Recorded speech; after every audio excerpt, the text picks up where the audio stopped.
10 truck অস্ত্র মামলার ঘটনা ঘটেছে, এই কথা সত্যি সঠিক, কিন্তু প্রকৃত দোষীকে নির্ধারণ করতে পারেনি বাবর সাহেবের কি দোষ।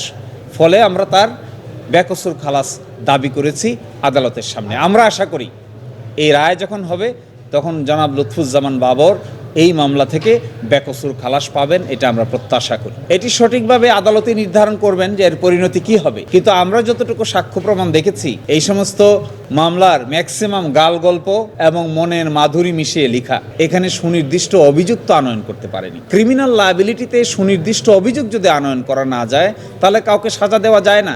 মনে যতটুকু আমরা একজন মানসিকভাবে মনে হতে পারে এর এত বড় ঘটনা ঘটে গেল, কিন্তু ঘটনা ঘটলে কি কাজ হবে? যাকে দায়বদ্ধ করতে হবে তার বিরুদ্ধে সুনির্দিষ্ট অভিযুক্ত আনতে হবে।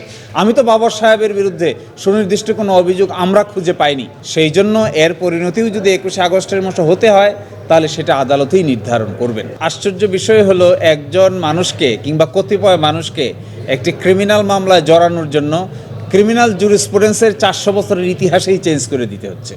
তারা একজন ব্যক্তি সাক্ষী দিয়ে গেছেন, তার জেরা হয়ে গেছে, কয়েক বছর পরে তাকে আবার নতুন করে ডাকা হচ্ছে তার চিফ নেওয়ার জন্য। এটি ক্রিমিনাল জুরিসপ্রুডেন্সে এই ভারতীয় সাবকন্টিনেন্টে একটি এক্সাম্পলও কেউ দেখাতে পারবে না। এগুলো ক্রিমিনাল জুরিসপ্রুডেন্সের ফৌজদারি বিচার ব্যবস্থার যে জুরিসপ্রুডেন্স আছে, যে বেসিক আছে, এই বেসিকের পরিপন্থী। এটা আমরা বলেছি। এখন রাজনৈতিক উদ্দেশ্যে যদি কোনো মামলা পরিচালনা করা হয়, আজও হয়, অতীতেও হয়, তাহলে তার সুনির্দিষ্ট তথ্য প্রমাণ ছাড়া আমরা রাজনৈতিক ব্যক্তিবর্গকে দোষারোপ করার জন্যই এই সমস্ত মামলার মূল মোটিভ থাকে।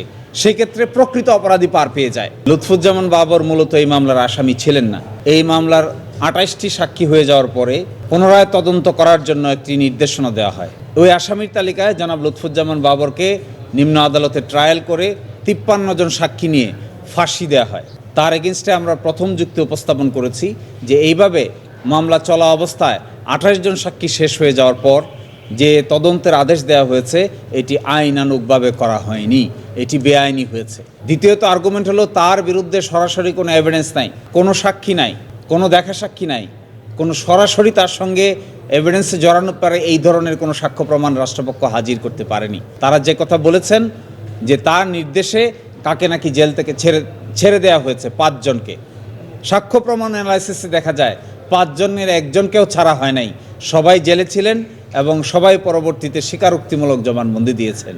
ফলে রাষ্ট্রপক্ষের প্রথম অভিযোগের সমর্থনে কোনো সাক্ষ্য প্রমাণ হাজির করতে পারেননি।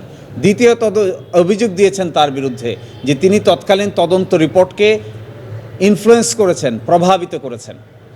এই ব্যাপারে তদন্ত কমিটির যে সভাপতি ছিলেন তখনকার সচিব জনাব ফারুক আহমেদ এবং যে সদস্য সচিব ছিলেন তদন্ত কমিটির, তারা পরস্পর বিপরীত ধর্মী বক্তব্য দিয়েছেন। একজন আরেকজনের বিরুদ্ধে বক্তব্য দিয়েছেন। একজন বলেছেন যে তদন্ত তারা সঠিকভাবে করেছেন এবং আইন অনুভাবে তদন্ত সম্পন্ন করে সর্বসম্মতিক্রমে তদন্ত রিপোর্টে স্বাক্ষর করেছেন। আরেকজন এসে বলছেন সদস্য সচিব যে আমাকে তদন্ত রিপোর্ট দেখতে দেওয়া হয়নি, আমাকে তদন্ত রিপোর্টে স্বাক্ষর নেওয়া হয়নি, আমাকে তদন্ত রিপোর্ট না দেখিয়ে আমার স্বাক্ষর তদন্ত রিপোর্ট দেখা ছাড়াই নেওয়া হয়েছে। ফলে এই যে দ্বিতীয় অভিযোগ, এই দ্বিতীয় অভিযোগেরও কোনো ভিত্তি থাকে না। ফলশ্রুতিতে যা দাঁড়াচ্ছে, একজন কয়েকজনে কনফেশন করেছিলেন আব্দুর রহিম, তিনিও জনাব লুৎফুজ্জামান বাবরকে জড়িয়ে কোনো অভিযোগ উপস্থাপন করেননি। ফলশ্রুতিতে আমরা এই মামলায় আজকে যে যুক্তিতর্ক করেছি তার মূল বিষয় ছিল তার বিরুদ্ধে সরাসরি কোনো এভিডেন্স নাই এবং তাকে রাজনৈতিক উদ্দেশ্যে এই মামলার আসামি করা হয়েছে। অতি দ্রুত তাকে যেন এই মামলা থেকে বেকসুর খালাস দেওয়া হয়।